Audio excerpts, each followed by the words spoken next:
bird howls and a hunter lives up Jalama the kangaroo, which bounces through the bush. I'll use my hands and the didgeridoos to guide you through all of the stories.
That just gives you a little bit of an idea of how these days the sound of the didgeridoo has been used and mixed up inside our modern music.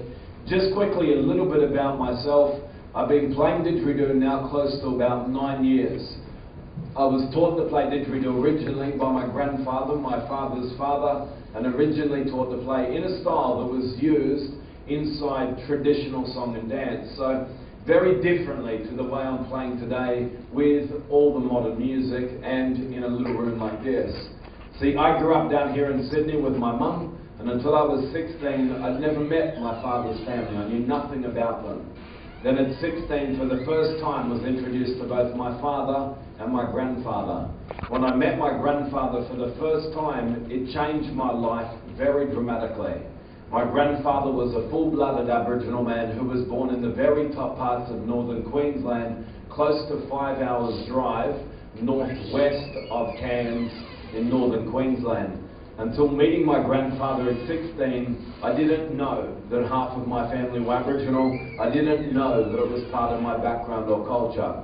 About 4 weeks after meeting my father and my grandfather for the first time here in Sydney, I left Sydney and went back to northern Queensland, where I spent just under 2 years living with all my father's family at our community, Wadjal Wadjal.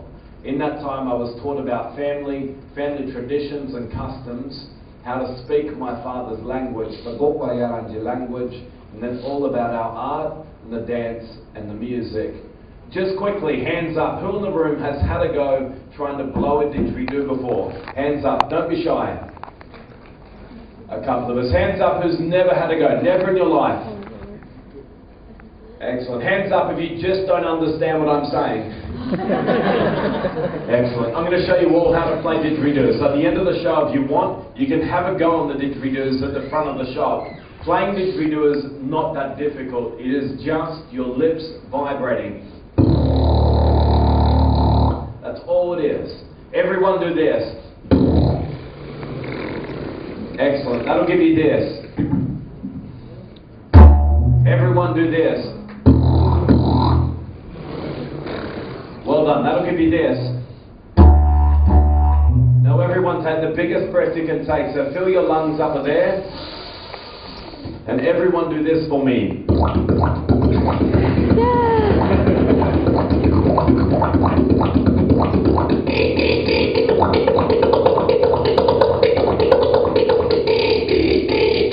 All together. Here we go. Have a listen.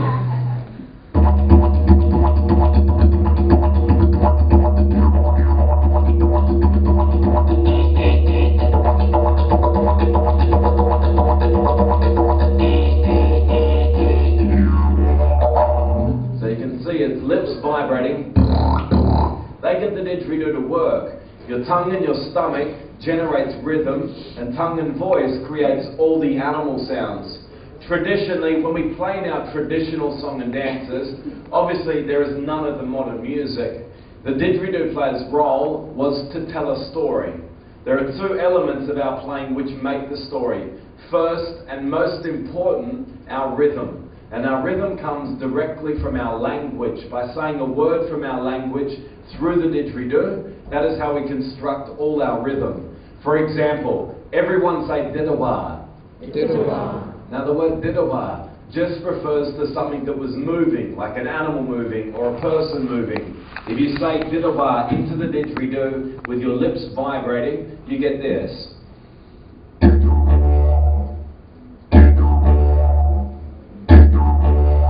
So we just sing the rhythm, saying the word over and over again. It's very simple. You can all learn it. It goes like this.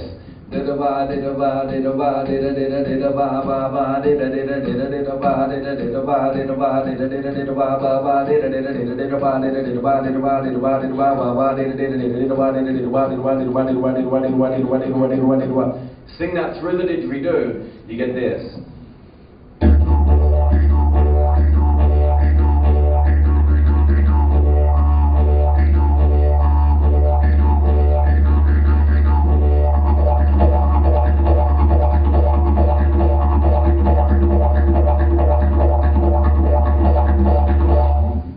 See what I mean by using word for rhythm. Tongue and voice mimic all the animals.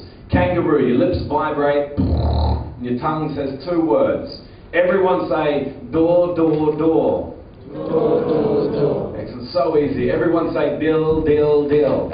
Excellent. Now say it with your lips vibrating. So it sounds like this. Listen.